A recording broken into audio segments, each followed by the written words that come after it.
Gaël est étudiant en Master 2 en finance à Montpellier. Originaire du Bénin, il n'a bien sûr pas pu rentrer chez lui pendant le confinement.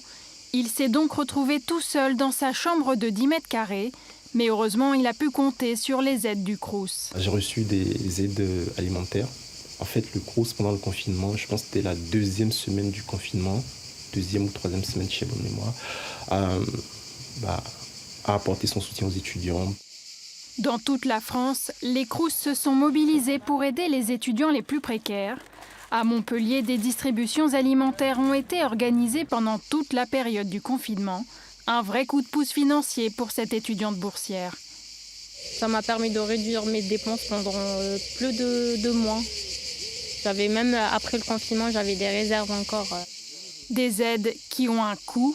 Le Crous de l'Académie de Montpellier enregistre des pertes financières très importantes, environ 5 millions d'euros cette année. Sur la période, on a plus que doublé, donc on a accordé plus de 200 000 euros d'aide supplémentaire par rapport à ce que nous faisons habituellement.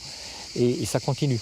Muriel Ressillier est co-rapporteuse de la mission sur le financement des Crous pendant la crise. Elle espère que le gouvernement respectera ses préconisations. S'il n'y avait pas eu les Crous pendant la crise, on a vu que les étudiants déjà qui ont faim de manière générale, hors crise, et dont la précarité augmente, auraient crevé de faim. Nous demandons dans le rapport la compensation intégrale des pertes qui, jusqu'à décembre, devrait s'élever, ça tous les acteurs sont d'accord, à 211 millions d'euros à peu près.